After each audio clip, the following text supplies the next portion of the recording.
A verdade está no ar. Você está pronto para isso? Verdade no ar. Verdade. E para começar o programa Verdade no Ar, estamos aqui com a presença do nosso amigo e pastor Dom Diego de la Vega. Não é Dom Diego, não? Não é o Zorro, não, aí. Que honra, Sérgio, estar aqui com você. Que Deus te abençoe, sua casa, sua família. Amém. Vocês são uma bênção. Gente, eu falei Dom Diego porque quando eu conheci o pastor Diego, eu chamava ele de Diogo. O tempo inteiro, meu telefone agora eu mudei, mas estava Diogo. Aí, como que eu vou mudar esse nome na minha cabeça agora? Eu tinha que lembrar do Zorro, não tem jeito. Lembrando do Zorro, lembrei da possibilidade de poder mudar. É o pastor Diego Araújo. Amém, que honra, que privilégio estar aqui. Pastor, antes de começar, eu selecionei umas 180 perguntas aqui. Ele tá rindo porque ele acha pouco, ele tá achando que é pouco. Mas quem é o pastor Diego? Então, nascido na cidade de Betim, pertinho de Belo Horizonte. Sou casado, pai de 3 filhos, Giovana, o Augusto e a Isabela, casado com a Patrícia. Sou eu, esse cara que busca ser temente a Deus, pastoreando hoje na América. Tenho chamado para a América, desde moleque Deus me chamou para a América. E tô aqui hoje, buscando ser parecido com Cristo, né? Ser um cristão Amém. verdadeiro. Esse sou eu, Diego Araújo.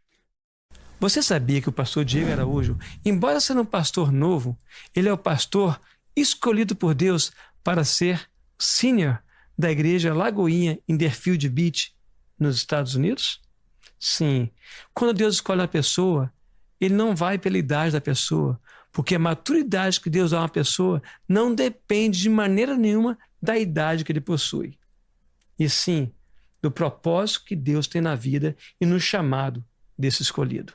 Mas eu tenho acompanhado ele, praticamente uns 3 meses, 2 meses, 3 meses na igreja lá com ele. Eu e minha esposa estávamos em igreja americana. Ficamos muito tempo, nada de errado com a igreja americana, são igrejas maravilhosas, mas a gente sente falta da nossa cultura lá dentro. Então tem jeito, a gente resolveu, depois de quase 15 anos em igreja americana, voltar para a igreja brasileira. E começamos a procurar. E quando nós chegamos ali na Lagoinha, ali em Deerfield, conhecemos o Diego. Não conhecia o Diego, conhecia a mensagem do Diego, as palavras que ele estava falando. Eu falei, gente, é isso que a gente está precisando, é isso que nós estamos buscando. E o programa Verdade no Ar tem tudo a ver com esse pastor maravilhoso que está aqui do meu lado aqui. E nós vamos saber um pouco mais quem é o pastor Diego Araújo. Amém. Eu estou com uma vega na cabeça agora. Não problema. Zorro. Ok, pastor, tá aqui as perguntas, como falei, 180 perguntas. Agora, pastor Diego, me diz uma coisa. Como foi a sua conversão? Sabemos que foi bem cedo. E como que foi, de fato, esse encontro pessoal que você teve com Jesus Cristo? Como é que foi isso? Com 6 anos de idade, eu tive a experiência de escutar um barulho numa igreja perto de casa. E nós entramos naquele lugar. Com 6 anos de idade, eu entrei dentro daquela igreja. E algo que me marcou, nós viemos de uma família espírita. Meus pais eram espíritas. E eu nunca tinha tido um contato com uma igreja evangélica. A gente só escutou muito barulho. E quando nós Aquele entramos... barulho pentecostal? Aquela igreja pentecostal. É o meu barulhão. Aquele barulho que os vizinhos reclamam. Isso chamou atenção. Quando nós entramos ali, eu lembro que o pastor fez uma chamada. Ele falou, tem alguém aqui que quer ser batizado no Espírito Santo? E aquilo me marcou. Falei assim, eu quero. Não sei o que é isso, mas eu quero. E eu fui lá na frente. Eu lembro aquele dia que eu senti a presença de Deus me tocar naquele lugar. E ali eu aceitei a Cristo. E daquele dia em diante, eu lembro que marcou minha casa, marcou minha família. E ali eu aceitei a Cristo. Criancinha. Eu não tenho... Tem gente que tem muitos testemunhos, né? Eu era bandido, eu era isso. Eu não tenho esse testemunho. O meu testemunho é que dos meus 6 anos em diante, eu sempre fui temente a Deus. Sempre andei em santificação. Graças a Deus, sempre fui fiel à palavra. O tempo que eu desviei foram poucos dias e logo voltava para Cristo. O meu testemunho é que eu conheci a Cristo desde criança. Sempre envolvido na igreja, sempre amei a igreja. E desde 6 anos de idade eu sempre permaneci fiel. E hoje estou aqui pastoreando. Não, com 6 anos, a multiplicação lá. Tudo bem que houve altos e baixos, como você falou, tem uma vez saiu, mas voltou. Nossa, mas é bem legal. Eu fui criado na igreja evangélica também, desde criança, criado na igreja evangélica. Aí tem aquele pessoal que fala assim, você é crente há quanto tempo? Nasci na igreja. A resposta foi dada, não é crente, é herói. É um frequentador de igreja, cultura. Porque eu frequentei a igreja, assim, desde criança, literalmente, que eu me lembro, desde criança, e era uma batista tradicional. Eu era membro da Igreja Memorial Batista de Brasília, extremamente tradicional, mas fui me converter no pentecostal, mas essa é uma história para outra ocasião. Quando Deus chega na pessoa e quer mudar uma pessoa, quer transformar uma pessoa, não tem limitação, não tem idade, não tem nada. O momento de Deus é o momento de Deus. É o tempo Kairos, né? Kairos. É assim, a experiência é muito particular com Deus. Por quê? O que a gente mais vê hoje são filhos de crentes que estiveram a vida inteira na igreja, talvez servindo a igreja em algo, mas nunca tiveram uma experiência com Deus da igreja. É verdade, está cheio assim na igreja. Então, mesmo nascendo num lar cristão, você pode ter ouvido falar da palavra, mas nunca ter tido uma experiência real com Deus. Eu tive uma situação, uma vez que aconteceu uma situação de um músico, colega meu, não vou citar o nome dele, acho que não teria problema citar, é um testemunho, é uma coisa boa. Mas quando eu estava na igreja batista, nessa ocasião, nessa ocasião já era uma batista renovada, né? Ele era uma pessoa que mexia no louvor, era um trompetista muito bom, um excelente músico, e ele é chamado para na frente para dar um testemunho. Ele se anima e vai.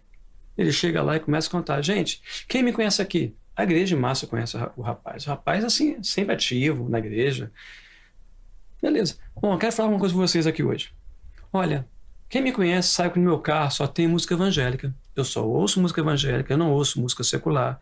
Eu não assisto filmes que venham trazer alguma coisa que denigre aquela minha crença em Jesus Cristo. Eu não visto roupa indecente, só toco no meu trompete, só música evangélica sai desse trompete. É maravilhoso. Mas tem uma coisinha que eu preciso confessar para vocês. Todo mundo ficou atento. O que ele queria falar? É um maço de cigarro. Eu estou na igreja desde criança. Eu conheci o cigarro e nunca parei. Eu estou aqui na igreja hoje, diante de vocês, para pedir perdão a vocês e pedir que vocês orem por mim. Cara, a igreja caiu em choro naquela hora. Um rapaz tinha aquela moral, aquele respeito, tirar um maço de cigarro do bolso para mostrar. Gente, falta demais esse tipo de coisa. Mas é difícil acontecer quando as pessoas não pregam mais o que tem que pregar nos dias de hoje. E aquela pregação meio mamão com açúcar, né? E o pessoal, infelizmente, só busca esse tipo de pastor. Que faz cafunézinho na orelha, massageia o ego da pessoa. Bom, pastor, vamos para outra pergunta. 180 tem muita pergunta aqui. Quais foram os momentos mais desafiadores que o pastor já passou? Aquele momento que talvez você tenha dito que somente Deus para sustentar a sua vida na mão dele. Conta para mim. Então, a gente que caminha no meio cristão, a gente tem muito testemunho, né? E a verdade é que é o seguinte, quando você aceita Cristo, as pessoas, o que tem pregado hoje é aceita Cristo, você não vai ter problema nenhum. Isso é uma mentira. Grande mentira. Acontece que quando você aceita Jesus, o que você mais vai ter é problema. E eu tive muitas situações, depois de aceitar Cristo, eu tive problemas com a enfermidade, eu tinha epilepsia. Eu tinha Fala um pouco mais, como é? Eu tinha 4 crises por dia. 4 crises.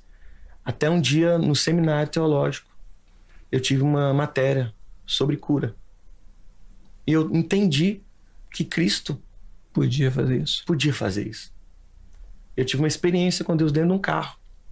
E nesse carro eu fui curado. O Senhor me tocou. E entre outros, o pastoreio, ele te dá muitas experiências. Tem o bônus e tem o ônus. Pastorear é desafiador, né? Tem muita alegria? Tem, mas tem desafio. Claro, sempre. Né? A caminhada cristã é uma caminhada de muitos desafios, né? Dificuldade com pessoas, pessoas que chegam na igreja e saem sem falar nada com você. Para chegar, elas sentam com você, tomam café, elas marcam na casa delas, mas para sair só te mandam uma mensagem. Mas o segredo para vencer, se é que eu posso definir, para vencer os desafios da vida, é um só. Olhar para Cristo. Sim, foco nele. Sempre. Então já tive dificuldade com doenças, dificuldade com pessoas, porque nós também, pastores, temos dificuldade com pessoas. Sempre. Dificuldades geográficas, porque a gente pensa que não, mas é diferente pastorear na América. É diferente. Eu pastorei muitos anos no Brasil, mas sempre me perguntam, como que é pastorear na América? É outro nível. É outro nível. As pessoas olham só o glamour da América. Mas a América é totalmente diferente do Brasil. O maior desafio hoje para mim como pastor é quando virou a chave de eu entender algo. No Brasil, as pessoas, muitas delas, buscam a Cristo por causa de uma coisa: dinheiro. Porque tem escassez. Muitas pessoas. E os pastores hoje pregam muito sobre prosperidade, não confundindo a prosperidade real de Deus, porque tem a prosperidade de Deus, claro. Prosperidade financeira. A prosperidade, mas eles confundem, misturam as coisas. Aí quando você chega na América, você pode comprar o que você quiser. Você pode ter o carro que você quiser. Verdade. E as pessoas, elas identificam ali, tipo, eu não preciso ter raiz, eu não preciso de igreja, eu não preciso sequer de um pastor. Então, o maior desafio hoje para mim é identificar nas pessoas a busca na essência. Que a gente não tá ali para buscar pelo que Deus pode fazer, mas por quem Ele é. Verdade. Eu lembro uma experiência que eu tive em relação a Janeide, vamos falar assim, minha esposa. Nós estávamos numa igreja batista lá em Massachusetts, quando eu morava em Boston. Moramos lá por 20 anos. E eu havia mexido como engenheiro de som, mexia com som, várias coisas assim, mexia com sonorização em igrejas, coisas assim. E eu havia montado um sistema para uma igreja Assembleia de Deus, da igreja do pastor Iel de Jesus. Mas naquela ocasião, quer dizer, eu não sou mesmo de lá mais, faz muito tempo que eu saí de lá. Mas naquela ocasião, quando eu tinha acabado de montar o som, eu fui chamado por um pastor para ser membro da igreja, a ir para a Assembleia de Deus. Eu gostava da ideia, eu queria ir para a Assembleia de Deus, eu gostaria realmente de sair correndo para lá. Mas tem um probleminha, eu tenho barba, esse probleminha faz superar. Raspo, não tem problema nenhum, que a Assembleia tinha essa cultura de não poder ter barba na minha época, né? Mas that's ok, eu passei por isso. O problema é minha esposa. A minha esposa usa batom, ela usa calça comprida, ela usa um brinco, não é um brinquinho, é aquelas bolonas, aqueles brincão. E para eu mudar, para que eu possa mudar para a Assembleia, vai ser muito fácil a minha decisão. Mas para ela vai ser muito difícil. Então, se Deus quiser que eu vá para lá, isso é orando a Deus. Parta dela essa ideia. No mesmo dia, minha esposa chegou para mim: amor, eu estou sentindo de Deus para mudar para ir para a Assembleia. Sério, Janeide? Sério? Sério, amor? Sério? Você sabe que você vai ter que parar de usar o brinco. E eu comecei a colocar barreira. Ai, não, eu sei. Batom, nem pensar. Olho, essas sombras, esse autodinho, você gosta de se maquiar pra caramba? Calça comprida? Eu sei, mas eu tô sentindo que é pra ir pra lá. Beleza, fomos. Quando tivemos uma reunião na casa do pastor, nessa ocasião, nessa reunião chocou, foi uma coisa que o pastor falou aqui agora. Chocou, porque ele chegou para mim e falou o seguinte, para Janeide: Janeide, deixa eu falar para você uma coisa. Quando você chegar lá na igreja, eu tô vendo que você tá usando brinco, tá usando batom, tá usando calça comprida. Deixa eu falar uma coisa para você. Continue usando seu brinco. Uau. Continue usando essa calça comprida. Continue usando seu batom, sua pintura, sua maquiagem. Você fica muito bem maquiada. Continue. Sabe o que é, Sérgio? Ele falou comigo. Nós estamos na América. Eu não posso usar usos e costumes num país com uma cultura diferente, onde vem pessoas de todos os lugares do mundo, pessoas de todas as cidades, denominações diferentes. Se eu for fazer assim, não tem jeito. Aí eu vi a sabedoria daquele homem naquela ocasião. Um pastor da Assembleia de Deus falar isso. Foi uma coisa chocante. Então, existem pessoas que pensam dessa maneira. Com certeza. Entendeu? E muito Lamento sábio. pela saúde, mas ao mesmo tempo feliz demais pela família maravilhosa que eles são. Não estou aí com vocês, vocês estão assistindo esse vídeo provavelmente, alguém trouxe esse vídeo para vocês. Eu tenho que falar para vocês que sou extremamente grato pela vida de vocês. Irmã Jussara, não esqueci daquela lentilha, hein? Sopinha de lentilha, que você é fera. Elaine Jesus, Suelen. Bom falar com vocês também aqui. Pastor, em relação à parte, a sua trajetória musical, Eu observei o pastor cantando na igreja e tem que elogiar alguém, inclusive o técnico de som, toda vez que o senhor está falando e começa a cantar alguma coisa, o reverb vem, o efeito vem na hora certa. Tem um técnico lá que terminou o culto e foi elogiar ele. Ele é muito bom. Eu tive que ir lá falar, olha, você me desculpa de incomodar você aqui, eu sei que o pessoal, quando o som tá ruim, reclama, mas quando tá bom, ninguém elogia. Eu vou mostrar que esse tabu tá quebrado. Não vim te falar nenhuma vez de falha. Tô te falando, elogiando você. Cara, que sensibilidade. Parabéns, continue assim. Mas fala pra mim, como que a música impactou seu ministério em relação a Deus? Quando eu entrei na igreja, eu aprendi a tocar violão. E foi na igreja, né? Assim, na maioria das pessoas no Brasil, Desde antes. porque lá não tem aquele negócio de garagem, igual tem muito aqui, aquelas bandas de garagem. Uhum. Aonde as pessoas aprendem a tocar instrumento? Na igreja. É cultural isso do Brasil. Então, eu descobri que tinha uma aula de violão na igreja e eu tinha um primo nosso que ele vendia queijo, rapadura. Sabe aqueles carros que passavam na porta, vendendo as coisas? E ele sempre descia com violão. Aqueles velhinhos da roça. E ele tocava. E eu descobri que eu era apaixonado com violão. E o que ele fez? Ele semeou algo na minha vida. Ele me deu um violão vermelho, tonante. Lembro, Marco. E eu ficava tocando esse violão. E eu lembro que quando eu entrei na igreja, eu fiquei encantado com a música. Algo que me marcou. Eu aprendi. Entrei na igreja, no louvor. Eu não podia tocar no ministério principal, que ainda não sabia direito. Uhum. Mas tinha um ministério que queria que eu tocasse. Chuta qual? Tarde da Benção. Tá, já como é que é? As velhinhas da igreja que se reuniam 5 da tarde nas terças-feiras. Ninguém queria tocar para elas. E eram as únicas pessoas que davam oportunidade para mim. Era o nível hard ali, né? Que vamos cantar agora essa música. Você tinha que pegar na hora. Ia tentando, errando nota. E ali eu fui pulindo meu chamado. Descobri, meu pai me preparou para ser algo. Cantor sertanejo. Minha família é muito de Goiás. E eu descobri meu chamado, né? Graças a Deus eu sou pastor hoje, eu prego, mas eu também canto. Gravei CD na época, fiz tour na Europa, fiz tour aqui na América, fui 3 vezes para a Europa, 3 vezes aqui na América, viajei o Brasil inteiro cantando e ali na música foi o meu startup na igreja. É uma paixão, né? Um amor. Hoje você fala comigo, você prefere cantar ou pregar? Hoje eu sou dado ao pastoreio mesmo, mas eu gosto de cantar, uma ferramenta a mais que a gente tem nas mãos e Deus nos usa para a glória dele.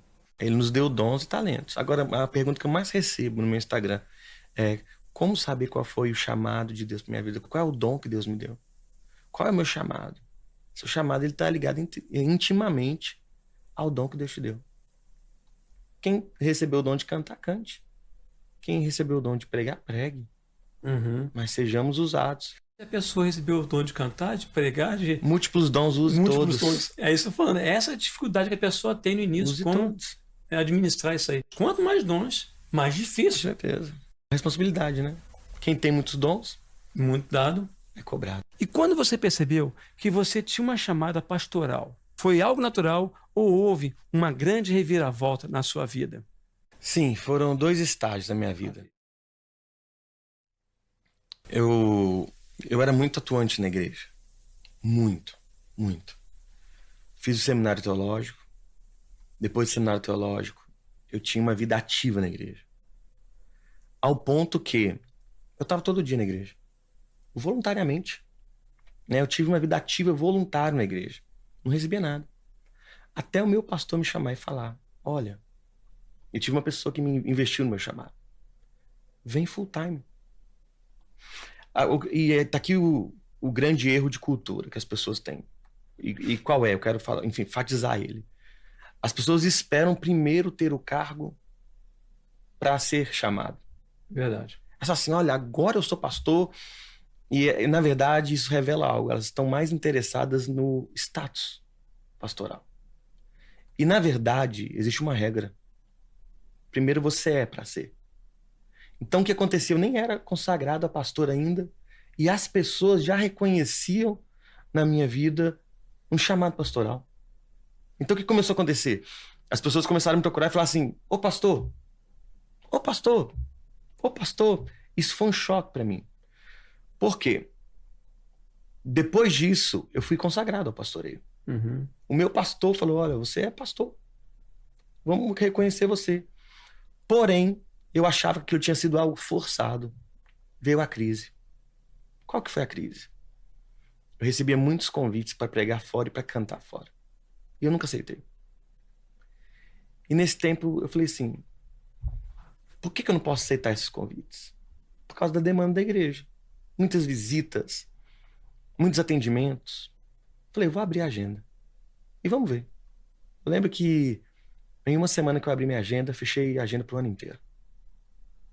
Procurei meu pastor e falei: olha, eu quero sair do full time da igreja. Eu quero cantar, pregar fora. Eu acho que o meu chamado é mais itinerante. Acho que eu sou mais um evangelista, não pastor. Ele falou: olha, eu discordo, mas eu respeito sua decisão. Pode ir. Eu saí, fiquei 2 anos rodando o mundo inteiro, pregando, cantando, até um dia que eu tive a experiência com Deus em Nova York, na Times Square. Era o último dia meu aqui na América, numa tour que eu fiz aqui. E eu tava na Times Square, já tava cansado, né, numa tour aqui. O Espírito Santo falou comigo: olha para esses prédios.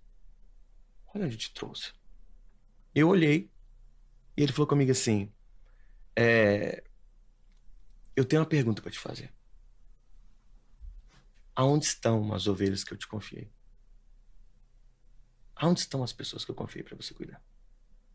E naquele momento, eu lembro que eu tava em praticamente julho, eu tinha o restante do ano para cumprir a agenda.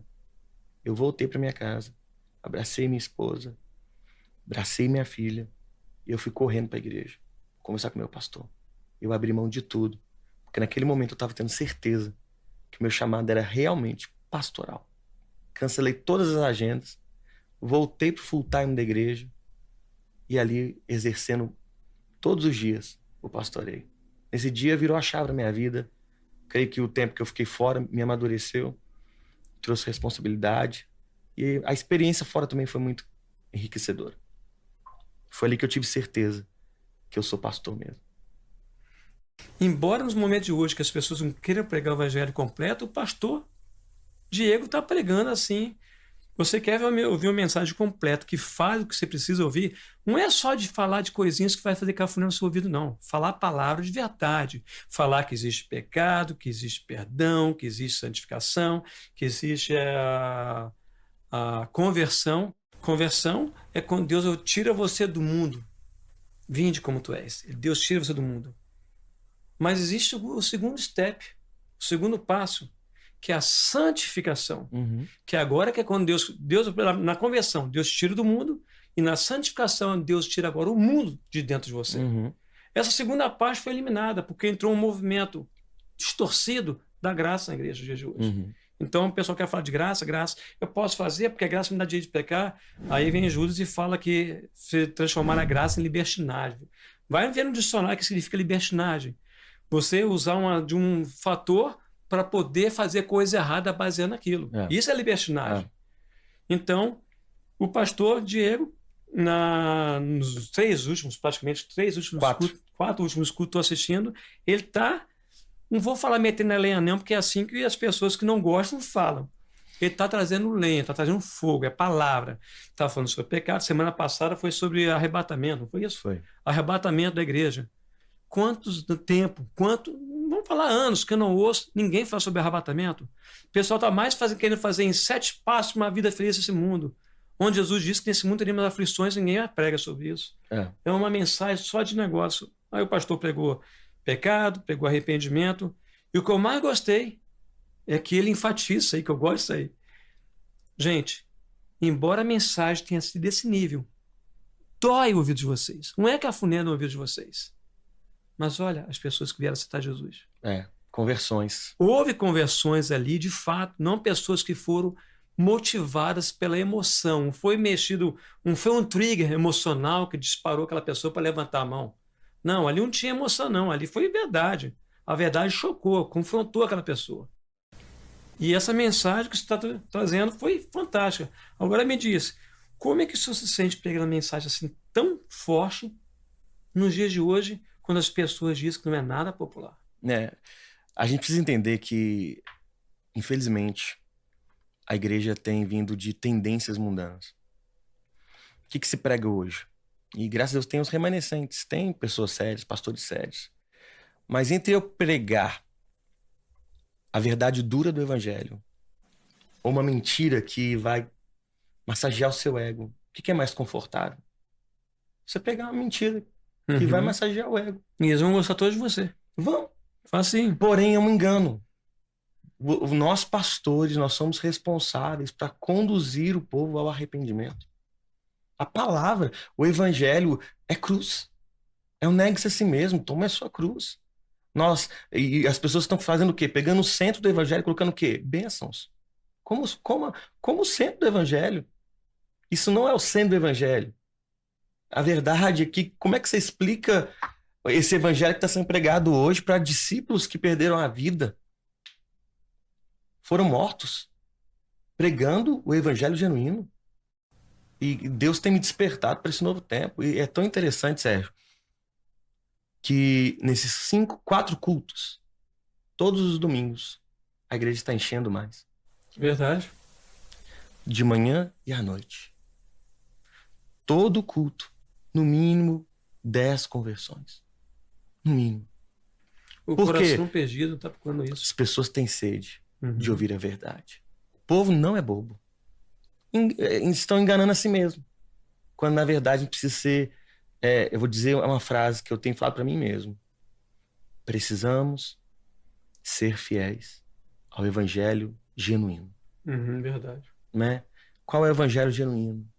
Negar a si mesmo. Não é...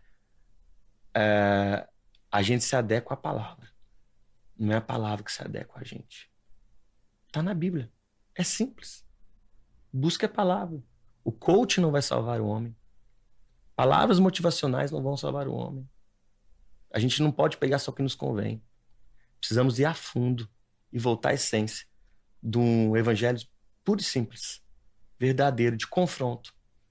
Por que você faz? Você conduz ao povo a salvação. Verdade. Por que é isso? Arrependei-vos. Se arrependa. Volte seu coração para Cristo. E para a glória de Deus. Tenho pregado, é o que Deus tem me sacudido, porque antes de pregar para alguém, eu prego para mim mesmo. E sempre com o coração distante em achar que eu sou alguém. E aquele que está de pé, cuidado para não cair, né? É assim que eu tenho feito, para a glória de Deus. Amém. Uma coisa interessante, eu tenho visto assim, como que é, por exemplo, acontece comigo, deve acontecer com o pastor a mesma coisa. Como que as pessoas próximas, amigos, pessoas não digo assim de longe não, mas até os amigos mesmo, fala com você em relação, quando você fala muito em relação à parte de perdão, a coisa assim de pecado, não é como seria para eles como uma afronta, porque eu lembro que estava uma vez no restaurante com o pessoal, e eles me falaram o seguinte comigo: Sérgio, você tem que ser mais calmo, você tem que ser mais assim, tem que ter o amor de Deus, tem que pregar com amor, com carinho, né? Tudo Jesus. Eu falei, gente, peraí, quem foi o homem mais sábio na Bíblia? Jesus. Quem foi o homem que mais pregou com amor? Jesus. Quem foi o homem, papai, quem foi o homem que de tudo? A resposta: Jesus. E o que fizeram com ele? Crucificaram ele. Mas sabe uma coisa interessante? Mas Jesus sempre falou só palavras suaves. Me desculpa, gente. Eu cheguei até para minha esposa e perguntei: Rani, quantas vezes você me viu conversando com uma pessoa não cristã? Algumas vezes. Você viu eu trazer alguma coisa sobre, por exemplo, algum pecado, álcool, isso, aquilo? Não. Eu estou falando com uma pessoa ignorante, que não conhece, ignorante no sentido de não conhecer a palavra, tá, gente? Não é aquele ignorante no tabu lá que é bruto ou é burro, não. Não é isso. Mas não conhece a palavra. Eu percebo que Jesus, com todas as pessoas que não conheciam a palavra, você pode falar o que você falou. Ele sempre falou com muito amor e carinho. Jesus sempre dirigiu com as pessoas fora do evangelho com amor e muito carinho. Mas, com os de dentro da casa. Eita, os fariseus, tadinho. A linguagem não era mansinha, não. Era uma linguagemzinha de amor, não. É filho do diabo, filho do cão, filho do diabo, hipócritas. Jesus falava com os religiosos com dureza, com dureza. Então, quando você vem falar para mim que Jesus sempre falou que tem que falar com amor, depende para quem você estiver falando. Quando você conhece aquela pessoa que está na igreja há muito tempo, está lá anos na igreja e não quer saber da verdade, está naquele movimento da graça distorcida, né? A graça de libertinagem, vamos falar assim, elas não querem saber da verdade, acham que está tudo bem. Olha, eu conheço o evangelho, você vai pregar para um ímpio, não vai pregar para mim que sou crente, não. Uhum. Mas, infelizmente, o maior número de perdidos que nós estamos vendo na igreja nos dias de hoje está dentro da casa do Pai. Até o Fulton Sagrado fez uma música sobre isso aí, Sim. essa letra, né? A verdade é a seguinte, a gente analisa se a gente está no caminho certo ou não. É muito simples. Vamos para os números. Uhum. Você me responde se sim ou não. Nós vivemos o maior tempo onde as igrejas estão cheias. Sim. Ou não? Nós vivemos o maior tempo onde você nota que é moda hoje ser crente. Uhum, modinha total. Você nota que no Brasil, vamos pegar o Brasil, esquece a América. Índices falam que daqui a 5 anos seremos a maioria cristã protestante no Brasil. Uhum. Tudo bem. Porém, nós temos um problema aí. Estatisticamente, os números de homicídio cresceram no Brasil? Bastante. Violência, Muito. entre outros problemas, cresceram ou diminuíram? Só crescendo. Só crescendo. Então, se a igreja está crescendo, se as igrejas estão lotadas, porque eu creio no evangelho que transforma. Que evangelho é esse que as pessoas estão vivendo que não gera transformação numa cultura local? Que evangelho? O que fez Jesus ser crucificado? Porque o evangelho que ele carregava gerava coceira nos ouvidos das pessoas. Gerava transformação. Aquele que mentia não mentia mais. Aquele que roubava não roubava mais. Olha a vida de Zaqueu. Olha, se alguém eu extorquir, eu vou devolver. 4 vezes. Foi isso? Sim, 4 vezes mais. agora eu devolvo. Por quê? Jesus passava. Ele encontrava ali com o republicano, mas ele transformava a cultura daquele homem. Então nós temos que ter muito cuidado, porque a geração de hoje é uma geração mimimi. É uma geração, e convenhamos, nós precisamos atualizar mesmo, precisamos crescer na tecnologia. Claro. Nós somos a geração da tecnologia. Uhum. Isso é incrível. A gente ama isso. Mas existem bases da fé que nós não poderíamos ter mudado. A essência, cultos de oração, a busca pela palavra, não deveria ter dado um upgrade.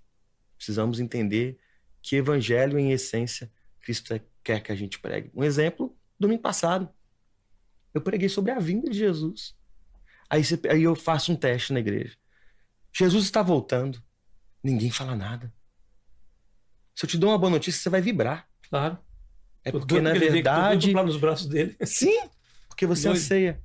Mas as pessoas até estranham falar sobre isso. Porque se elas não vibram... É porque Não, é elas comum não... as pessoas falarem assim, você vai falar, não quero ver isso não, se eu souber disso aí eu fico desanimado. É? Vai me desanimar, vou querer fazer... Não, meu amigo, desculpa, mas que desanime. Ou então elas Esteja falam pronto. assim, não, tem muita coisa aqui nessa terra que eu quero curtir ainda. De Deus me levar. Também é. Cara, que nível de evangelho eu tô vivendo, aonde eu prefiro as paixões dessa terra do que ir pra glória? Pastor, sabemos que a sua família é uma parte essencial na sua vida. Mas me diz uma coisa, como que o senhor tem administrado essa família? Porque o senhor tem uma esposa e 3 filhos maravilhosos. Um parece que vai ser até músico, não é isso?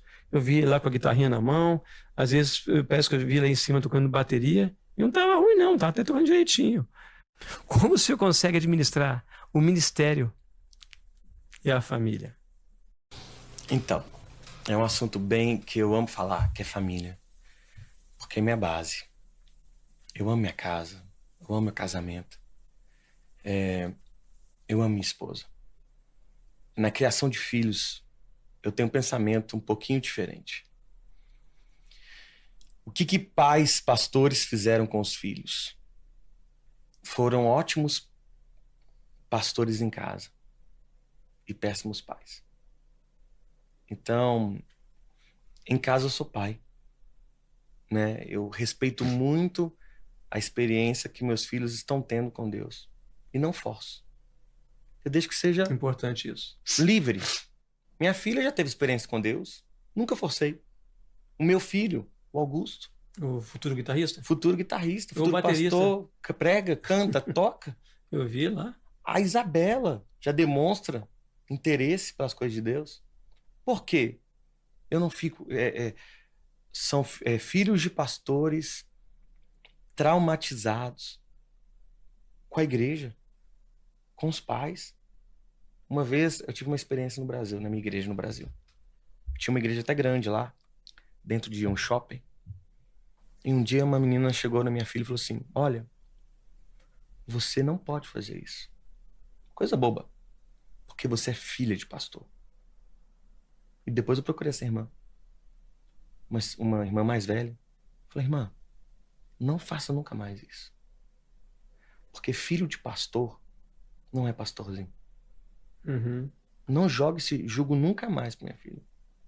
Então, às vezes, a falta de posicionamento de um pastor em saber separar as coisas. Essa semana, cara, eu peguei meus filhos e gerou até polêmica, porque eu postei um status no Instagram sem camisa, Uhum. né? É assim que eu fico em casa?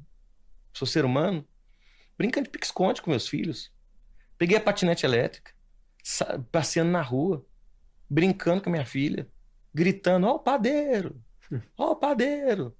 E as pessoas vestem uma Fachada. fachada. Em casa, minha filha não quer ter um pastor. Ela quer ter um pai. É um amigo. E assim, eu vi a desconstrução de uma imagem de um pai brincalhão, de um pai que corrige, por causa do chamado. O chamado é o quê? Você pode ser um ótimo pastor, ter uma grande igreja, ganhar milhares e milhares de pessoas. Porém, se você perde sua casa, é insignificante você ter uma igreja grande. Porque se você não é um bom pai de família, Uhum. reflete que você é um péssimo pastor. Hoje, eu falo diante de Cristo. Se estiver no nível de eu perder a minha casa, eu abro mão do pastoreio. Porque não vale a pena eu ter um pastoreio e não ter uma casa. Uma coisa que eu sempre coloquei em regra, eu e minha esposa sempre falamos desse mesmo assunto, que na nossa sequência de vida, primeiro Deus, segundo, a tua esposa, terceiro, teu filho. Não é o filho primeiro, não. O filho cresce, casa, vai embora, você fica chupando o dedo depois com a tua esposa.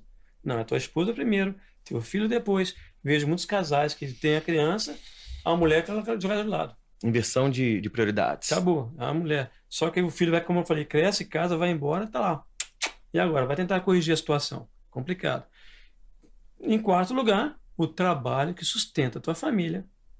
E o que é o mais bruto, o quinto, é o ministério. É duro falar dessa maneira, É verdade. que é de um pastor, mas é uma situação. Verdade. Se você colocar o ministério na frente desses elementos, você vai destruir a tua família, porque o sustento tem que ter. A gente tem que parar de achar o que nos convém, tem que ser falado. Tá errado. Por que pastores não falam isso?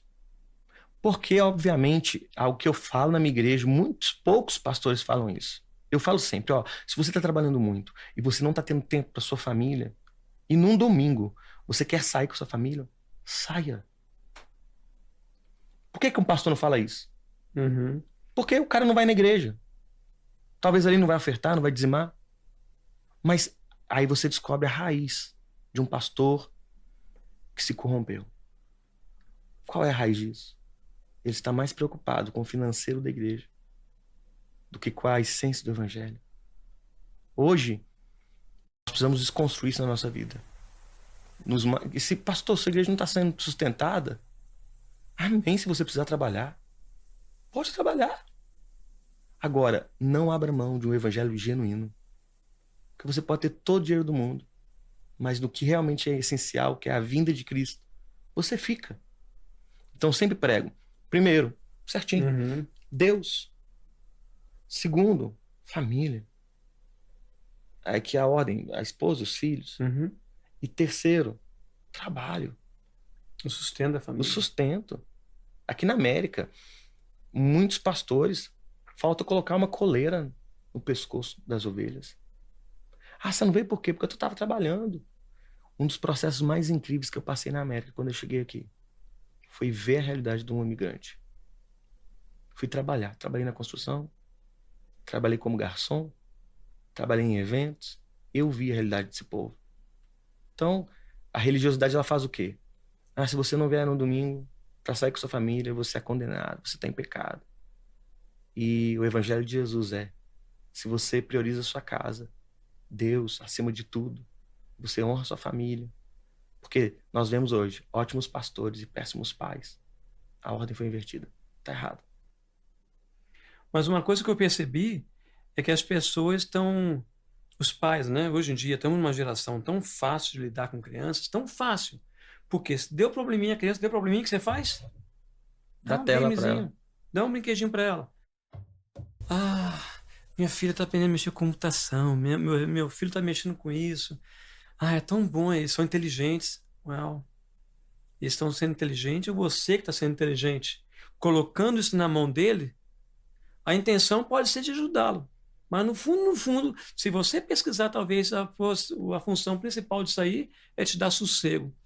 É. Esse sossego vai custar caro no futuro, É. quando você não vê acompanhar o crescimento dessa criança. O pastor está falando aqui sobre como que é com a família.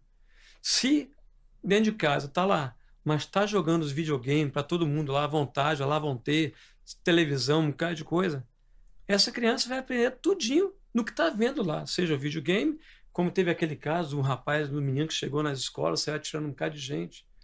Estão falando um bocado de teoria, mas se for analisar a vida daquela criança, cara, o videogame ensinou isso para ela.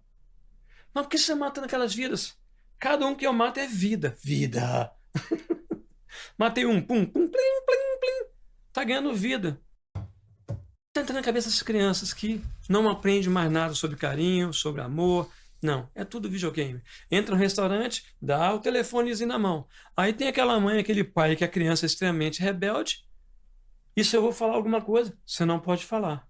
Mas a cultura facilitou para que eles pudessem colocar um videogamezinho na mão da criança para a criança não ficar pulando. A criança acabou o quê? Dominando lá. Agora quem manda são elas.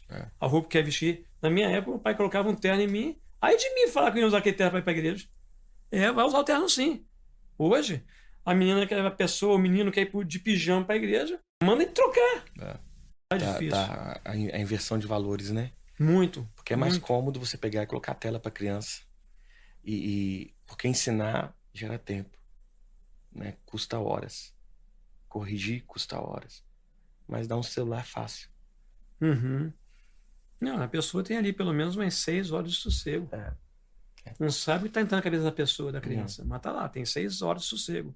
Mas esse sossego, um dia aquele videogame perde a graça, a criança vai acordar para a realidade e vai perceber que a tua filha ou teu filho não é sociável, não bate papo. Quando chega alguém em casa, está o tempo inteiro no quarto com o iPad ou o computador dele. Não quer nem mais sair para brincar lá fora. Comecei a assistir aquela série lá, o Adolescentes. Eu não sei nem se eu continuo assistindo, não. É muito pesado. É muito pesado aquele A filme. geração TikTok. É a geração que quando Nossa. vê algo que não gosta, passa pro lado. Muito fácil. Passa. Porém, quando ela tem um choque de realidade da vida real, ela não vai conseguir passar o problema com a facilidade que ela costumou a vida inteira passando um vídeo no TikTok. Tempos fáceis estão gerando pessoas frágeis. Uhum. Isso é um problema. E você não precisa estar usando roupa de marca para mostrar quem é você. Não que seja errado. Sim. O problema é a intenção do coração. Ah, você já ganhou tênis de marca, roupa de marca? Sim. Mas também posso usar um tênis que não é de marca e nada muda. Claro. O problema é importante que a pessoa todo ter discernimento. excesso revela uma falta. Pra que eu tô usando? Né? Pra quê? Qual é a real situação do meu coração? Então não é um erro de você ter uma coisa de marca. Cada um vive sua realidade financeira. Agora, o problema é quando você gera um excesso ali para aparecer, para mostrar uma falta que você tem. Uhum. Será que não é uma carência? Será que você não quer... Um complexo de inferioridade. Exatamente. É um complexo de Eu vejo que inferioridade. pessoas na América, pessoas não moram bem, moram num quarto, caindo aos pedaços, mas tem tênis de valores altíssimos. Uhum. Tudo É bem isso assim, é bem assim. mostra o quê? A necessidade de mostrar aparentemente uma vida que ela não tem. Para quê? Ganhar status com pessoas? Ganhar o sim de pessoas? Entra aí de curiosidade, escreve aí no Google, Steve Jobs Fashion. Olha a roupa que ele usava. Calça jeans, tênis branco e uma camisa preta. Ele morreu usando o quê? Calça jeans, tênis branco, uma camisa preta. Esse cara não tinha dinheiro para trocar de roupa, não. Vê lá, interessante. A mesma coisa do cara do Facebook. Gosta daquela camisinha polo cinza dele. Ele precisa provar para você. Grandes amigos que eu conheci que eram ricos não precisavam usar roupa de marca. Aliás, os que mais sustentam roupa de marca, sabe quem são, pastor? Sabe quem são o grupo de pessoas que mais compra Louis Vuitton? A classe pobre e a média. Acredito. A classe rica não compra. Mas eles usam, porque provavelmente ganharam para fazer propaganda e mesmo assim eles não gostam de usar. Qual é a marca dessa camisa aqui? Não tem. Nenhuma marca. Eu não preciso de marca para vestir bem. Não preciso. Se você precisa de marca para vestir bem, é que você, dentro de você, já está algo errado. Dentro de você não está sentindo a Ferrari que você deveria ser. Deus fez você uma Ferrari, amigo. Não é assim, pastor? É isso. Deus fez a gente uma Ferrari. Por que a gente vai ter que colocar um label no negócio? Mas você já te viu usando uma camisa da Lacoste? Sim, eu tenho umas camisas da Lacoste aqui em casa. Tenho sim. Vou se confessar. Ganhei de aniversário, porque eu não compro. Nunca saí para comprar uma roupa de marca, nem vou em loja de marca. Mas é muita coisinha assim. Vamos para frente, pastor. Muitas pessoas confundem a culpa com arrependimento. Qual a diferença entre se sentir culpado e arrepender-se de verdade no dia de hoje? A culpa escraviza. O arrependimento, ele liberta. A culpa, o diabo, ele usa a culpa para te acusar. Agora, o arrependimento é algo que é produzido pelo Espírito. Mas o arrependimento, segundo muitas pessoas, como elas entendem, seria um sinal de fraqueza na cabeça dessas pessoas. Aí a gente precisa escolher qual cultura a gente vai seguir. Exato. Se é bíblica ou do homem.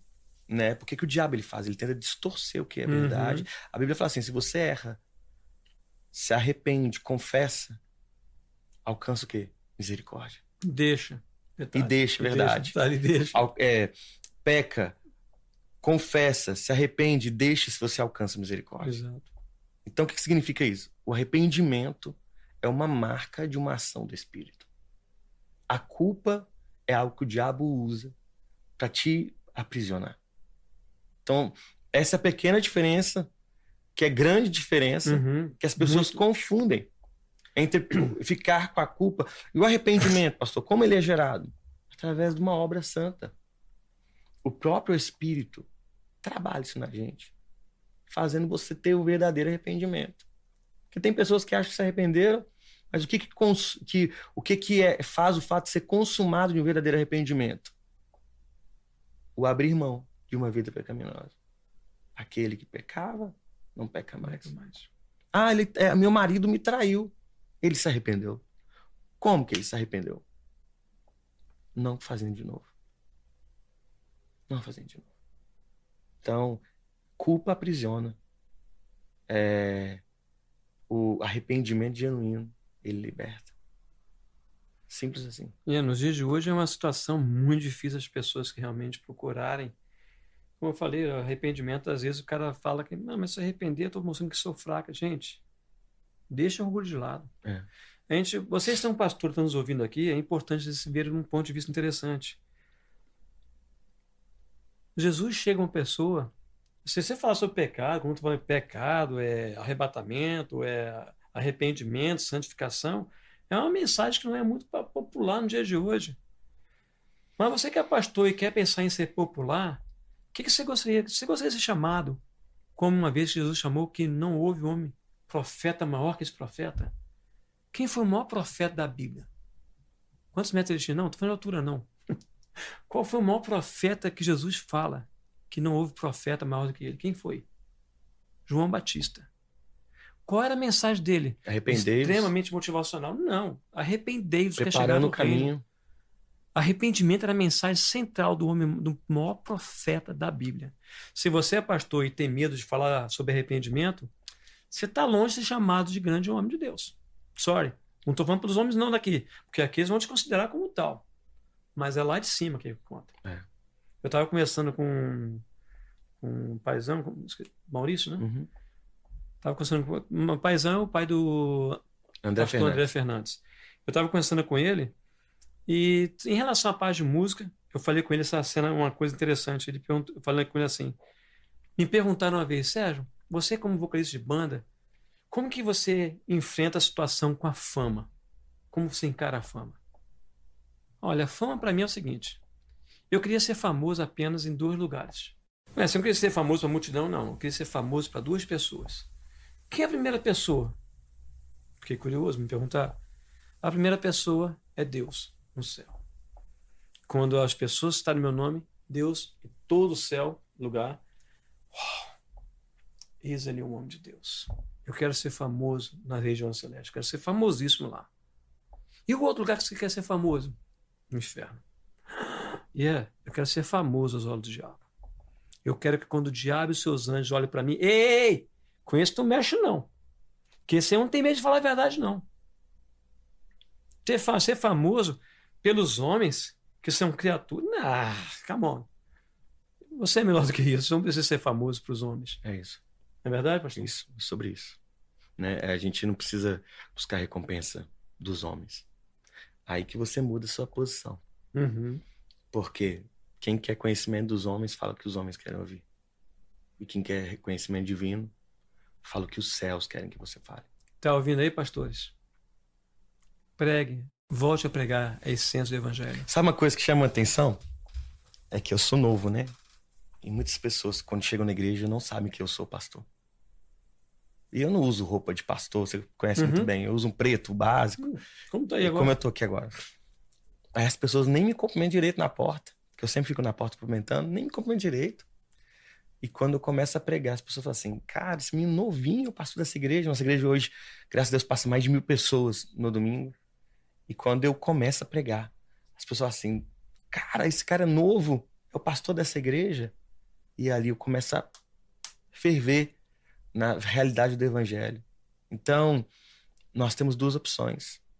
Sermos o estereótipo que os homens querem que sejamos, ou sermos o que Deus sonhou pra gente. E saiba que se você quer ser o que Deus sonhou pra você, se prepare para ganhar inimigos na terra.